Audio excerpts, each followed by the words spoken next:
ustedes, padres de familia? Muy buenos días tengan ustedes, niños. Espero se encuentren con excelente salud y con mucho ánimo para comenzar las clases de esta semana.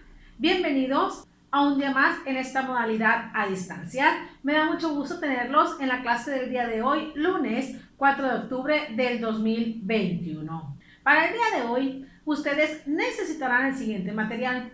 En tu primera actividad necesitarás tu libreta de español. En tu segunda actividad necesitarás tu libreta de ciencias naturales. Y en tu tercera actividad necesitarás tu libreta de matemáticas. Por favor, reúne tu material para que estés concentrado y no te distraigas. Échale muchísimas ganas, por favor. No te saltes nada de este video y pon mucha atención a todas las actividades que vas a realizar, porque en algunas ocasiones las entregan incompletas, ¿sale? Hay que escuchar atentamente todo lo que les voy diciendo y las actividades que van a hacer. Bueno, niños, échenle muchísimas ganas. Sin más que decirles, vamos a iniciar con la clase del día de hoy, así que prepárense porque iniciamos.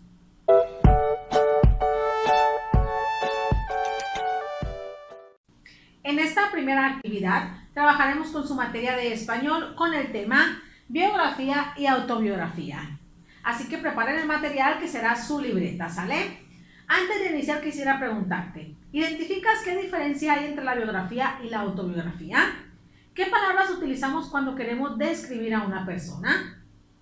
¿Qué tienen de similitudes la biografía y la autobiografía? Excelente, hay que escuchar atentos, por favor. La biografía y la autobiografía son narraciones que ofrecen información para que el lector conozca ciertas características de alguien. Entre más detallada y precisa sea esa biografía y la autobiografía, el lector podrá informarse detalladamente de las características de ese personaje. Pero en esta ocasión tenemos dos tipos de textos narrativos, los cuales son la biografía y la autobiografía.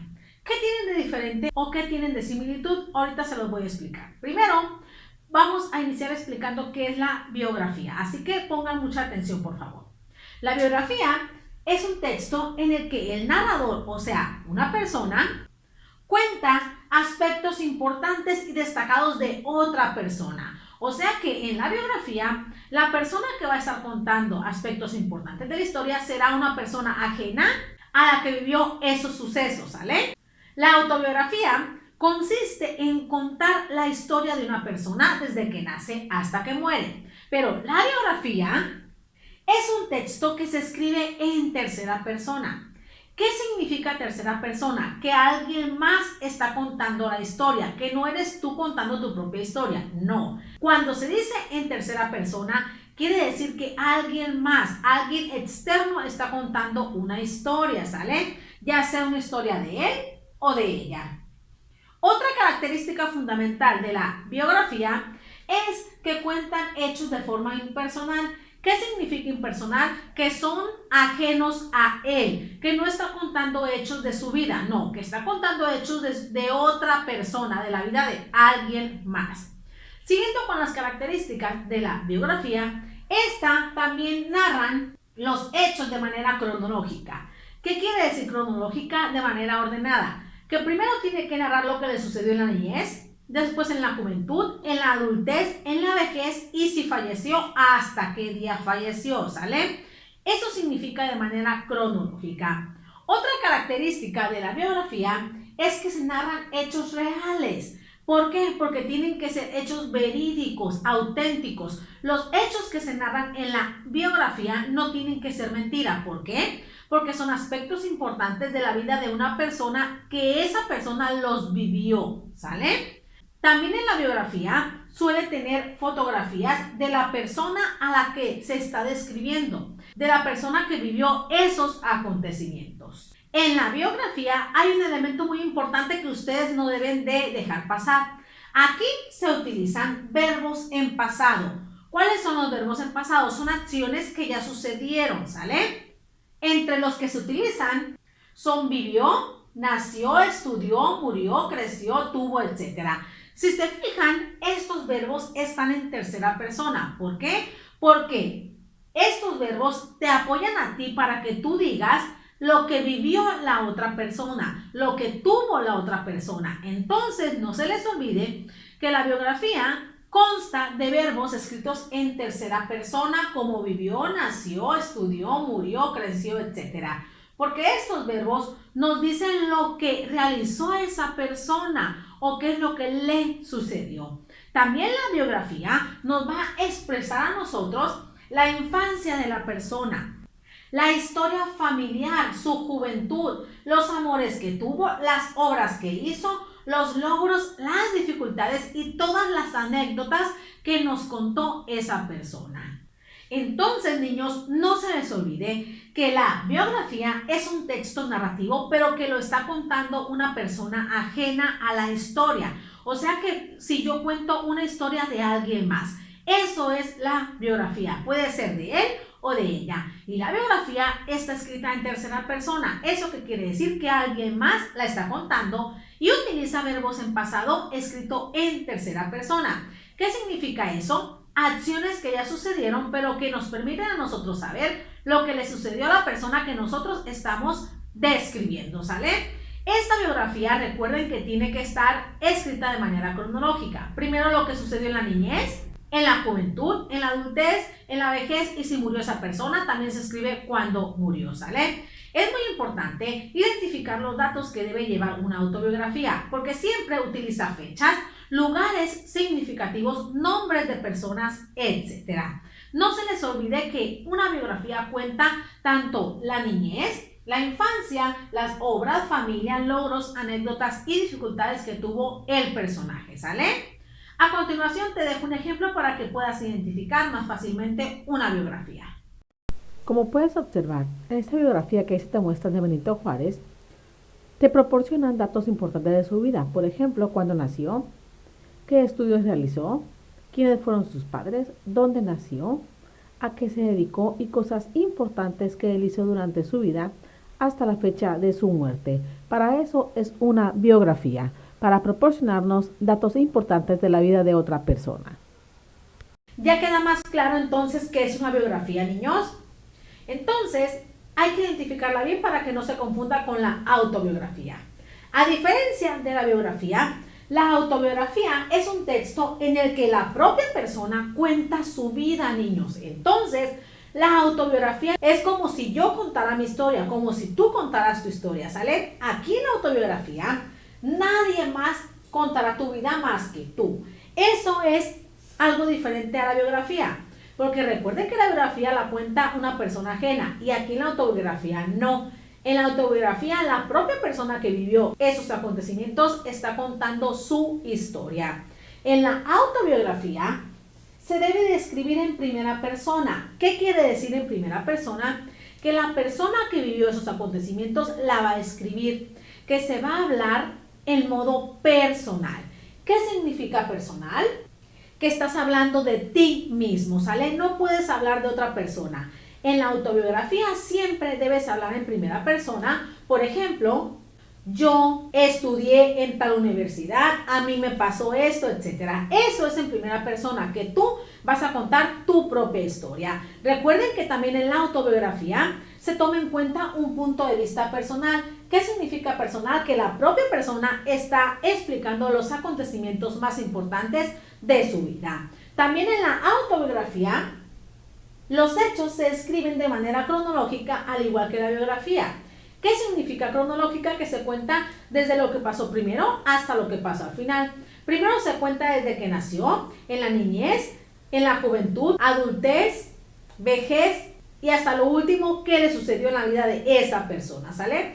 Aquí no se escribe cuándo murió, ¿por qué? Porque la misma persona está contando su vida, así que no la puede contar muerta, niños. Entonces, aquí no se escribe hasta qué fecha murió, solamente desde que nació hasta el momento en el que se encuentra. Eso es de manera cronológica. Pero además, la autobiografía suele incluir sentimientos y emociones de la propia persona que vivió esos acontecimientos. En la biografía no se pueden incluir emociones ni sentimientos, pero en la autobiografía sí, porque la propia persona es la que le está contando. En la autobiografía se utilizan hechos verdaderos. ¿Qué significa esto? Que todo lo que tú escribas en tu autobiografía tiene que ser verdadero y te tuvo que haber pasado. También en la autobiografía muestra un lenguaje libre. ¿Qué significa libre? que el lenguaje no necesariamente es formal, que tú puedes redactar la autobiografía como mejor te plazca porque es tu historia.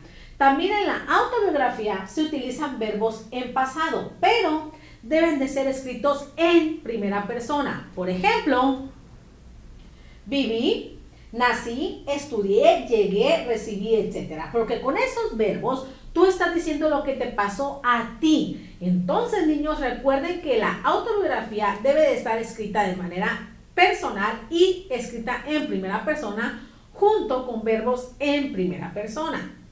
Pero también la autobiografía puede utilizar pronombres. ¿Cuáles pronombres? Como yo, mi y me. Por ejemplo, yo nací en Mazatlán, a mí me tuvieron en tal hospital, etcétera. Eso significan pronombres en primera persona también. ¿Por qué? Porque estás hablando de ti mismo. Al igual que la biografía, también la autobiografía va a describir la infancia de la persona, la juventud, los amores que tuvo, los estudios, familia, logros, dificultades, anécdotas, etcétera.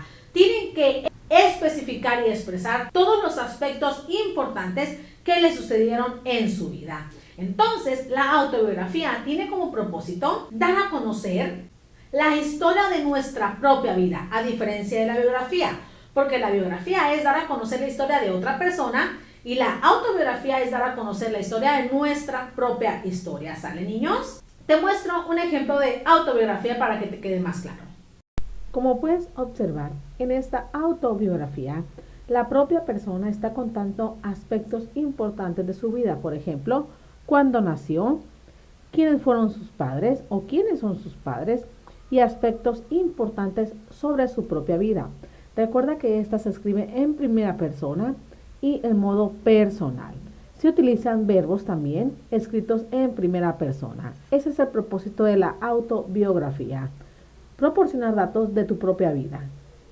Como se pueden dar cuenta, ambas tienen la función de mostrar la historia de alguien. Una, la historia ajena, y otra, la historia de nuestra propia vida.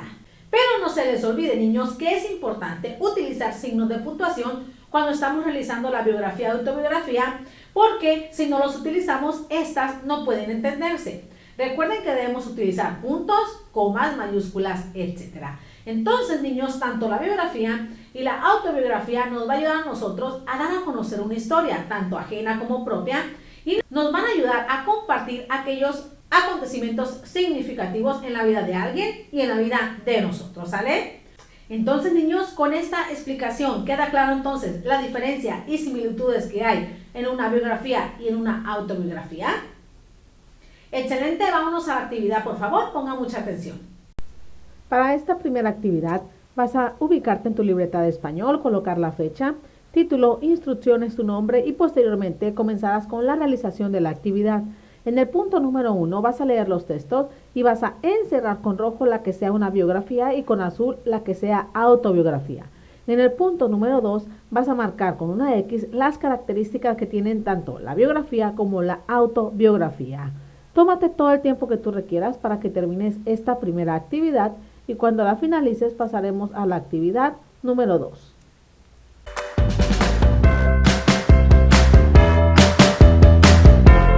Excelente, niños, vamos por su segunda actividad en su materia de ciencias naturales. Para esto ustedes necesitarán su libreta de ciencias naturales. El tema que trabajaremos el día de hoy se llama Sistemas de nuestro cuerpo. Toda la información que yo les voy a dar, ustedes la van a necesitar para su actividad, así que estén muy concentrados, por favor.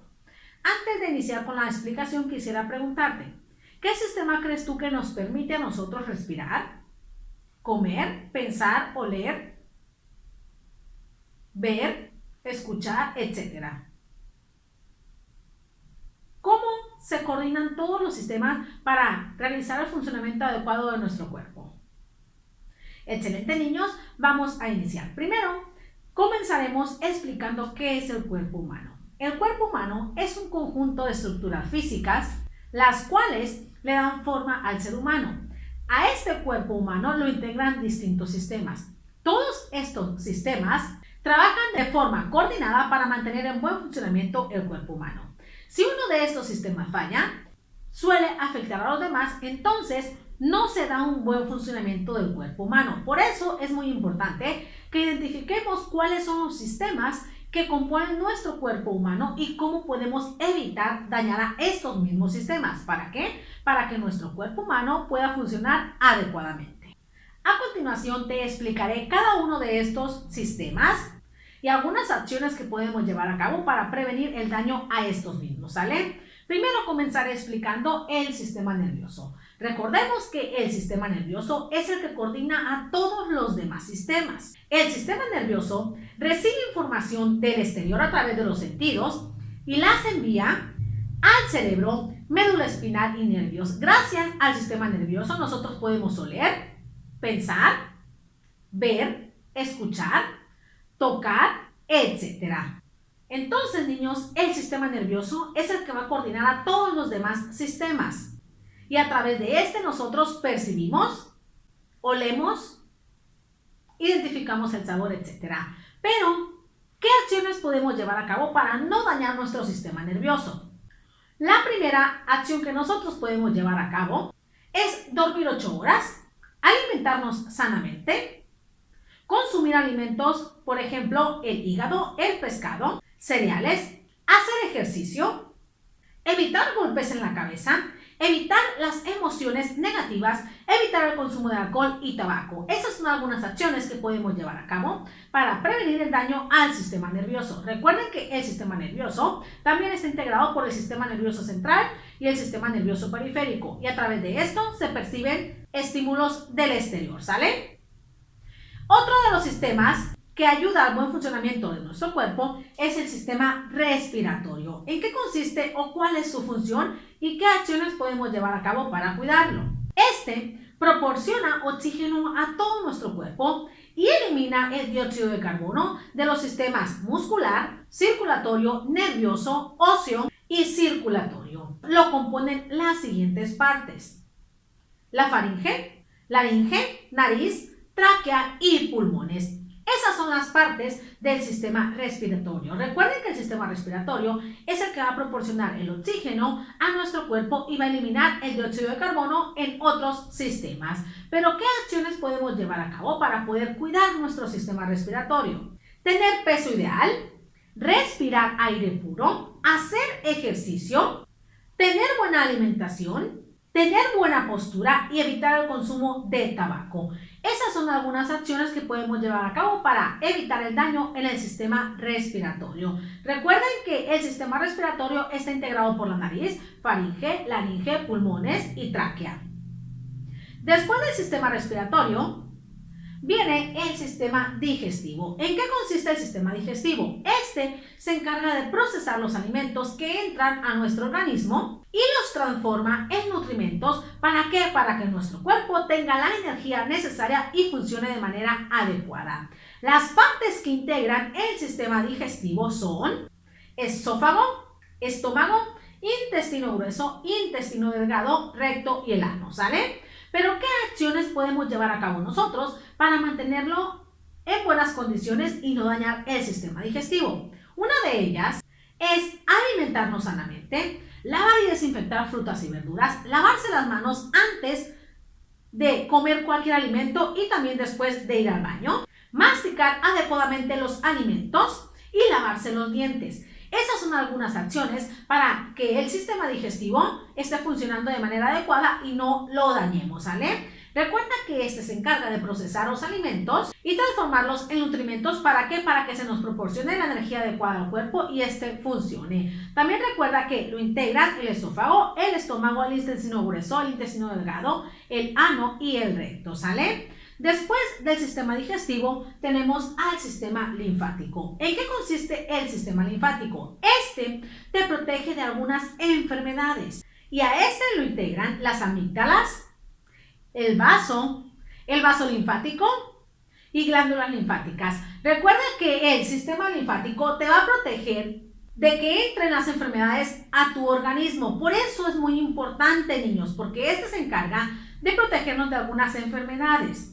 Pero, ¿qué acciones podemos llevar a cabo para cuidarlo? Pongan mucha atención. La primera de ellas, tomar 2 o 3 litros de agua al día, dormir las 8 horas al día que se recomiendan y cuidar tu alimentación. Esas son las acciones más importantes que podemos llevar a cabo para cuidar el sistema linfático. Ahora pasamos a explicar el sistema circulatorio. ¿En qué consiste el sistema circulatorio? Este se encarga de transportar tanto la sangre, el oxígeno y los nutrimentos a todo el cuerpo y a los demás sistemas.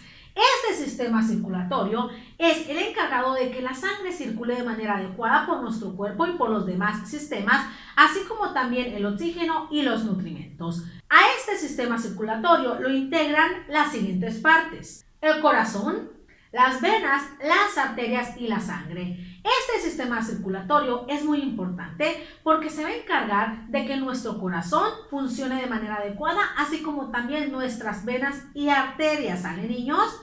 Pero ¿qué acciones podemos llevar a cabo nosotros para que éste se encuentre en buenas condiciones? Una de ellas es alimentarnos sanamente, usar ropa holgada. ¿Qué significa holgada? Que utilicemos ropa que nos quede floja, que no quede apretada, porque eso afecta la circulación en nuestro cuerpo. Otra acción es hacer deporte, comer poca sal, porque la sal en exceso hace que nuestra circulación no funcione de manera adecuada, niños. Otra acción podría ser tomar los 2 o 3 litros de agua al día que se recomiendan, así como también evitar tomar bebidas alcohólicas y finalmente vivir en un ambiente sano y no contaminado. Recuerden que el sistema circulatorio se encarga de que la sangre, el oxígeno y los nutrimentos circulen por todo nuestro cuerpo y lleguen a los demás sistemas, ¿sale? Y este sistema circulatorio está integrado por el corazón, las venas, las arterias y la sangre.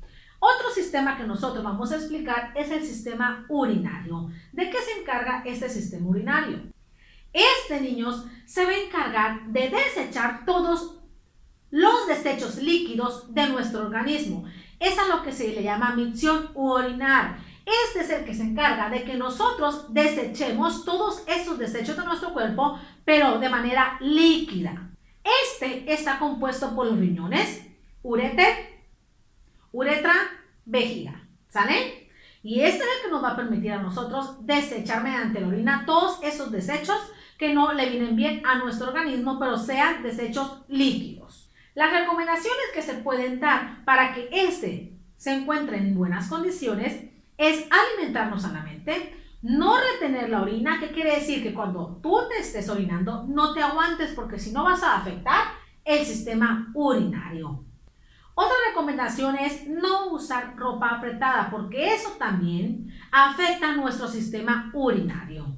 También se recomienda tomar 2 litros de agua al día o 3 y hacer ejercicio. Con estas recomendaciones, tu sistema urinario va a estar en buenas condiciones y recuerda que este es igual de importante que los demás, porque todos están entrelazados. El siguiente sistema que voy a explicar es el sistema óseo.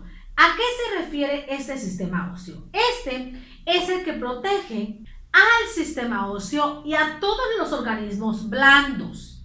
Este sistema óseo trabaja en conjunto con el sistema muscular y forman el sistema locomotor. Te repito, el sistema óseo se encarga de proteger al sistema nervioso y a los organismos blandos y trabaja en conjunto con el sistema muscular y juntos forman el sistema locomotor, ¿sale?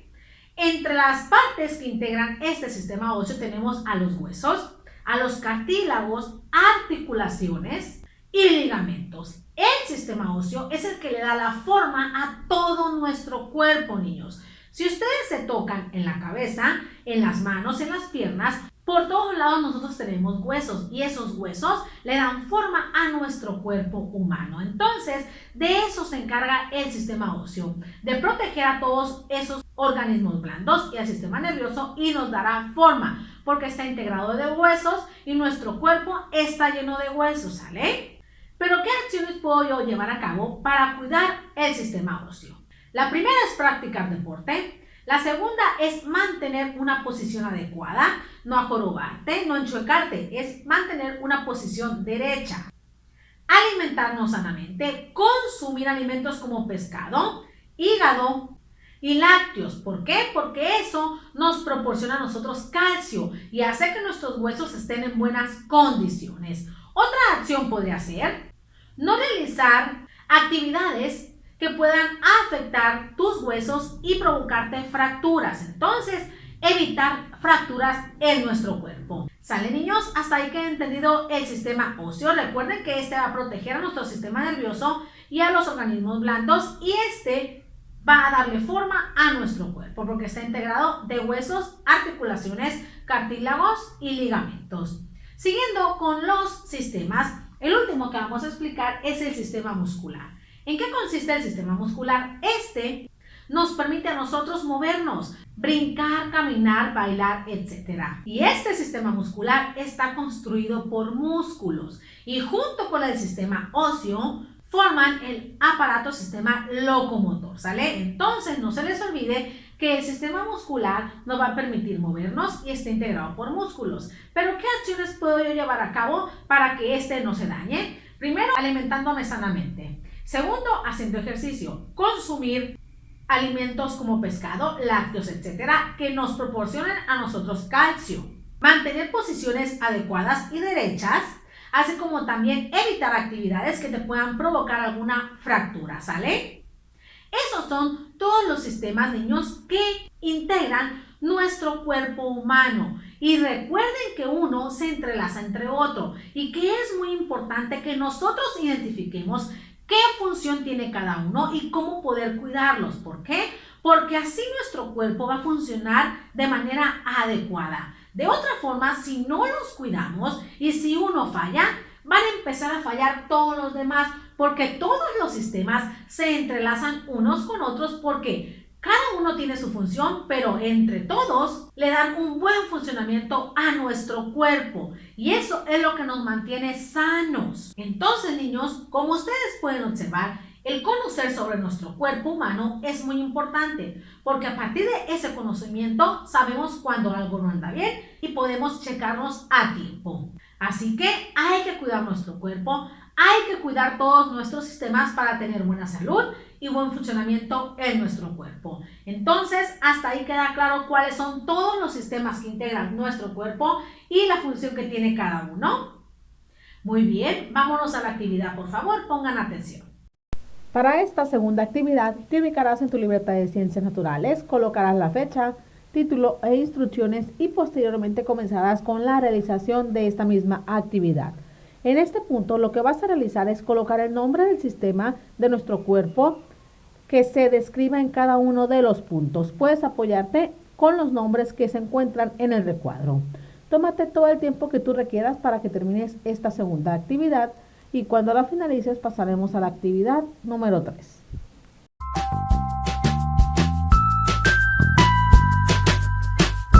Excelente, niños, vamos por su tercera actividad en su materia de matemáticas con el tema escritura y lectura de números decimales. Hay que estar concentrados, por favor. El material que tú necesitarás será tu libreta de matemáticas. Antes de iniciar quisiera realizarte algunas preguntas. ¿Qué son los números decimales? ¿Por qué son diferentes a los números naturales? ¿Dónde los podemos utilizar? Excelente, ponte cómodo y pon muchísima atención para que no se te complique la actividad, ¿sale? Los números decimales son expresiones de números no enteros. ¿Eso qué significa? Que tienen una parte entera y una parte decimal separada por un puntito, ¿sale? Los números decimales nosotros los podemos utilizar o encontrar en nuestra vida diaria. Cuando nos pesamos, cuando nos medimos, cuando nos tomamos la temperatura, etc. Por eso es muy importante identificar cómo se leen y cómo se escriben o cómo se llaman estos números decimales. Los nombres de estos números decimales se dan de la siguiente manera. Si la unidad se divide en 10, se llaman décimos. Si la unidad se divide en 100, se llaman centésimos. Si la unidad se divide en 1000, se llaman milésimos. Y si la unidad se divide en 10.000, se llaman 10 milésimos y así sucesivamente se van a ir colocando los nombres, ¿sale, niños? Por eso a estos números decimales se les puede conocer con estos nombres que yo les acabo de proporcionar porque la unidad se divide sobre equivalencias de 10. Solamente se va agregando un 0. ¿Hasta ahí vamos bien? Ahorita te mostraré la ubicación de estos nombres, así como también cómo leer y cómo escribir números decimales. Hay que poner atención, por favor. Para darle un nombre a un número decimal, nosotros necesitaremos una tablita como la siguiente, en la cual debemos incluir una parte entera, una parte decimal y el punto, así como también unidades, decenas, centenas, unidades de millar, etcétera, décimos, centésimos, milésimos, 10 milésimos y 100 milésimos, ¿sale? ¿Por qué? Porque siempre debemos de tener la parte entera y la parte decimal. Ahora, si yo les proporciono este número, vamos a identificar el nombre de este número. Ya tenemos la cifra, pero no sabemos cómo se llama. Lo primero que vamos a realizar es colocar en la tablita el punto decimal. Donde dice punto decimal, ahí debe ir el punto. Lo que vamos a realizar después es colocar la parte entera. Donde dice en parte entera, ahí lo debemos de acomodar, ¿sale? Primero las unidades, decenas y centenas. Ya está colocado la parte entera. Ahora vamos a colocar la parte decimal donde le corresponda, empezando desde los décimos, ¿sale? Ahí ya tenemos acomodado el número decimal, niños. Entonces, dependiendo de la ubicación del último numerito, es el nombre que se le va a dar. Pero, ¿cómo vamos a iniciar nosotros a escribir el nombre de este número decimal? Primero vamos a iniciar escribiendo la parte entera. Entonces, la parte entera es este. ¿Qué número es? 496 enteros. Siempre debemos de poner la parte enteros cuando haya parte entera, porque en algunas ocasiones no va a haber parte entera, ¿sale? Cuando ya hayamos escrito la parte entera, ahora sí vamos a escribir la parte decimal, pero la parte decimal va a ir seguida del nombre en base a la ubicación donde cayó el último número. Por ejemplo, ¿qué número es este? 321.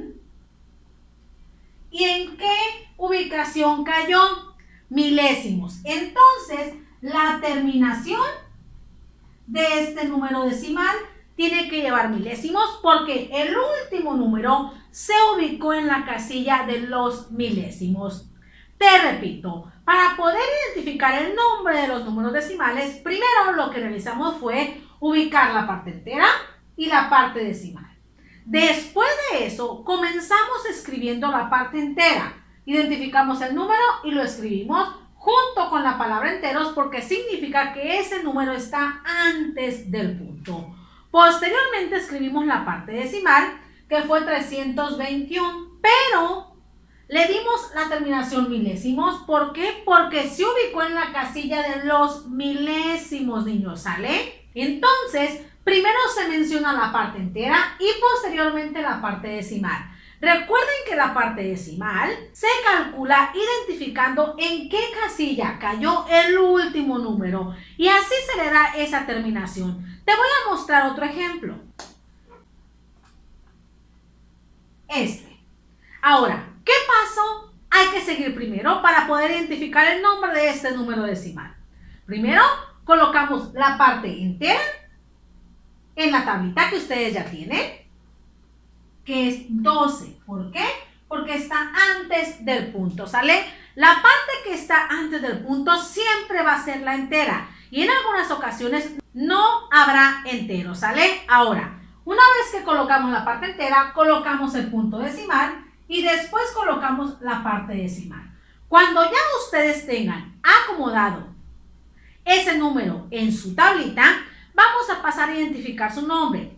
El primer paso es leer o escribir la parte entera. ¿Y qué número es la parte entera? 12. Después de que ya lo colocamos, colocamos la palabra enteros, porque esto significa que el 12 está antes del punto decimal.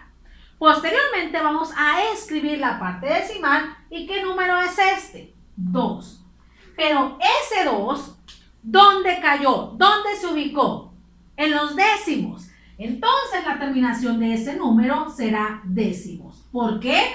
Porque el último número se ubicó en los décimos. Para eso les puede servir la tablita que ya les proporcioné para que escriban el número ahí y sepan cuál es su nombre. Entonces, este número se lee de la siguiente manera. 12 enteros, porque el 12 está antes del punto, y 2 décimos. ¿Por qué décimos? Porque se ubicó en la casilla de los décimos. Por eso se le da esa terminación de los décimos, porque se ubica el último número en la casilla de los décimos. Te muestro otro ejemplo.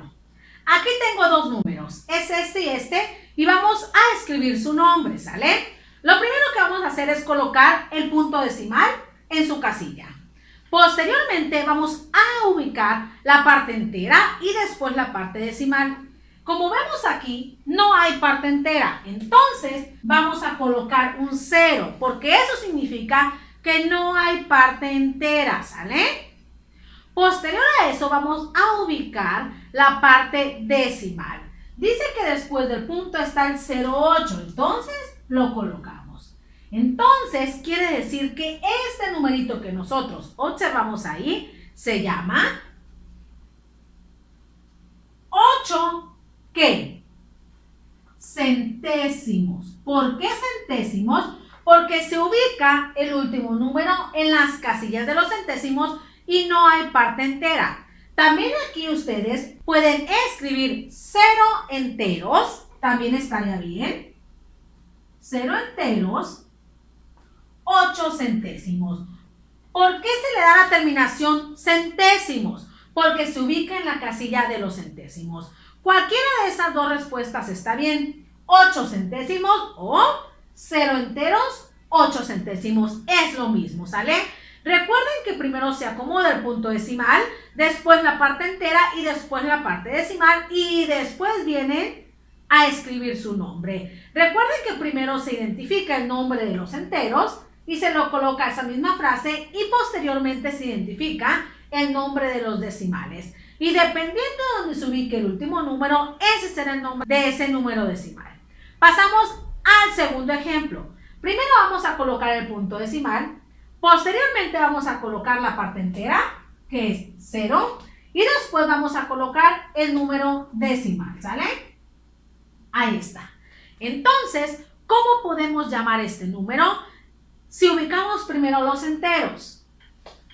0, ¿qué? Enteros.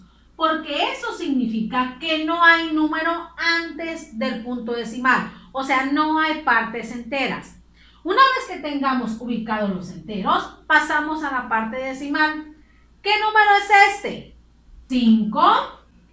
¿Y dónde se ubica? En los milésimos. Entonces, la terminación será milésimos.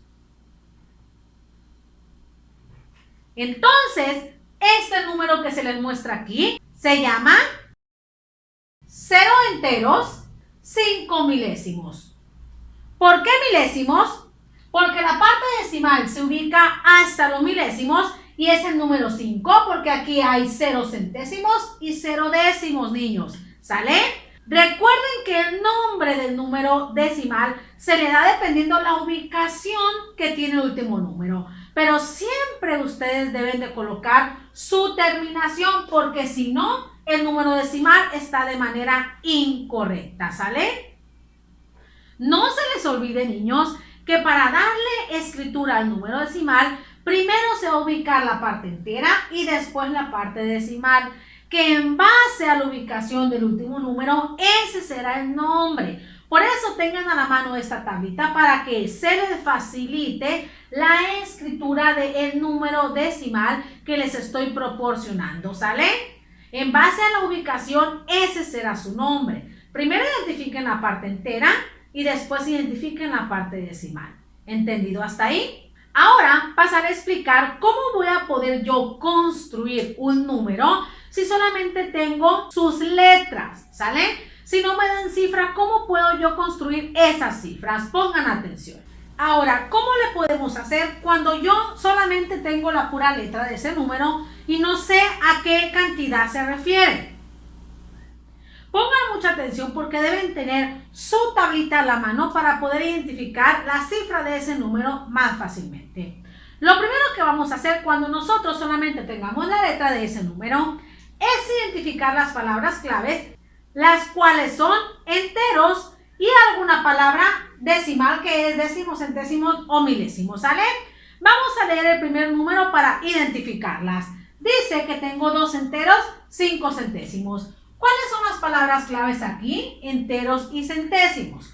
Una vez que tengamos las palabras clave, las vamos a ubicar en la parte entera y la parte decimal. Recuerden que la parte entera está antes del punto y la parte decimal está después del punto, ¿sale?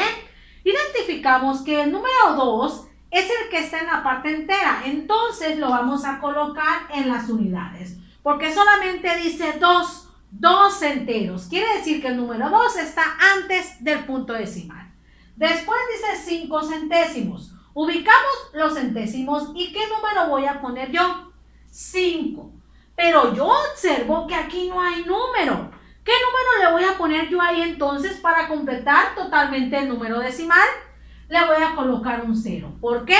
Porque este número que tengo aquí dice 2 enteros, 5 centésimos. Quiere decir que el 5 debe de llegar hasta los centésimos. Entonces, si queda un hueco aquí en otra parte decimal, lo que vamos a hacer nosotros es colocar el 0, ¿sale? Entonces, 2 enteros, 5 centésimos, lo vamos a colocar aquí y así debe de ser su cifra. ¿Por qué? Porque tenemos 2 enteros y 5 centésimos. El 5 lo ubicamos en los centésimos y ya completamos este número con un 0. Paso a explicar otro ejemplo. 125 enteros, 2 milésimos. Lo primero es identificar la palabra clave, que son enteros y son milésimos. Recuerden que pueden ser las palabras claves décimos, centésimos y milésimos, pero la palabra enteros siempre va a ser una de ellas, ¿sale? Una vez que tengamos identificadas las palabras claves, ahora sí identificamos dónde va la parte entera y dónde va la parte decimal. Primero leemos el número que está antes de la palabra entero, ¿sale? 125 enteros. Quiere decir que el 125 va a ir antes del punto porque se refiere a enteros. Entonces colocamos el número 125 porque significa que son enteros. Posteriormente ubicamos la parte decimal. La parte decimal dice 2 milésimos. Entonces, ¿dónde se ubican milésimos? Y ahí, ¿qué número voy a colocar yo? El 2. Pero como veo que no hay nada en centésimos y nada en décimos, ¿qué número voy a colocar para completar totalmente este número decimal? 0, niños. ¿Por qué? Porque cuando no haya décimos, no haya centésimos, milésimos, etcétera, se debe de colocar ceros para completar el número decimal. Entonces, 125 enteros, 2 milésimos, se escribe de la siguiente manera, así. Porque son 125 partes enteras y 2 milésimos en la parte decimal, ¿sale? Te muestro otro ejemplo. Aquí tengo 3 ejemplos más. Vamos por el primero, ¿sale? Lo primero que vamos a realizar cuando te proporcionen la pura letra del número y que tú quieras sacar la cifra, vamos a identificar las palabras claves que son enteros y son números decimales, ya sean décimos, centésimos o milésimos, ¿sale? En el número que te tengo yo aquí dice 23 centésimos. Con eso yo me doy cuenta de que no hay parte enteras. ¿Por qué? Porque no dice de enteros. Entonces, de ahí me baso yo que voy a tener pura parte decimal. Ahora voy a identificar la parte clave de este número que es centésimos. Y quiere decir que el número que está antes de la palabra centésimos es 23. Entonces, ¿dónde voy a colocar este 23? Aquí. ¿Por qué? Porque el último número debe de llegar a los centésimos. Porque el número te está diciendo 23 centésimos. Si se fijan, solamente hay una palabra clave que es la del número decimal porque no hay partes enteras. Entonces, si me dice centésimos, el último numerito se tiene que ubicar en la palabra centésimo, ¿sale? Entonces, 23 centésimos es igual a 0.23 centésimos. Vamos por el segundo ejemplo. Dice 5 décimos. Lo primero es ubicar las palabras claves, que son enteros y son decimales. Si nos fijamos, aquí no hay partes enteras. Entonces, vamos a ir colocando el 0 desde el principio. ¿Sale? Después vamos a ubicar la otra palabra clave, que son décimos. Entonces, quiere decir que el 5, ¿dónde lo vamos a ubicar? En la casilla que dice décimos, porque el número dice 5 décimos. No hay partes enteras, pero sí hay parte decimal. Entonces, 5 décimos se escribe de la siguiente manera. También lo podemos decir 0 enteros, 5 décimos. Como a ustedes se les facilite. Vamos con el tercer ejemplo. 913 milésimos. Si se fijan, solamente hay una palabra clave, que son milésimos, y la palabra enteros no está. Entonces quiere decir que tampoco va a haber parte entera. ¿Sale? Después vamos a ubicar el número que está en la parte decimal. Dice 913 milésimos. Quiere decir que el último numerito tiene que llegar a la ubicación de milésimos. ¿Sale? Entonces coloco el 913 aquí y el punto decimal acá, porque significa que no hay partes enteras, pero sí hay partes decimales. Entonces, 913 milésimos, ¿cómo se escribe? 0.913. También se puede leer 0 enteros, 913 milésimos. Recuerden, niños, que el nombre de los números decimales se le da dependiendo de la ubicación. Y si en dado caso, recuerden que no hay centésimos ni décimos, pero sí milésimos, se deben de colocar ceros. ¿Para qué? Para completar el número decimal. ¿Sale?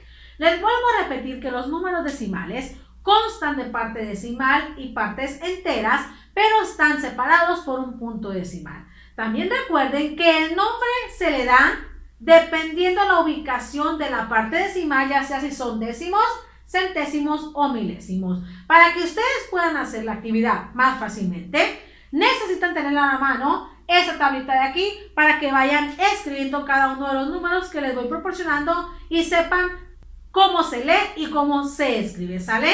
Hasta ahí queda entendido entonces cómo se escriben y cómo se leen los números decimales. Excelente, niños. Vámonos a la actividad, por favor, pongan atención. Lo primero que realizarás es ubicarte en tu libreta de matemáticas, colocar la fecha, título, instrucciones, la actividad y tu nombre. Posteriormente comenzarás con la realización de esta actividad. Teniendo tu tablita a la mano que yo les proporcioné a tus papás, realizarás lo siguiente. En el punto número 1 vas a escribir en forma decimal los números que ahí se te muestran. Observa en ejemplo. Recuerda que tienes que apoyarte en tu tablita. En el punto número 2 vas a escribir con letra los números decimales que ahí se te muestran. Observa el ejemplo y recuerda apoyarte con tu tablita. ¿Sale? Tómate todo el tiempo que tú requieras para que termines esta última actividad. Muy bien, niños, llegaron al final de la clase. Muchas gracias por haber escuchado atentamente el video. Si tienen alguna dificultad, no se preocupen, ya saben que estoy disponible a la hora que ustedes me necesiten. Les mando un fuerte abrazo y un beso de parte de su maestra. Espero que tengan un excelente día y también deseo verlos en la clase de mañana. Cuídense mucho. Bye.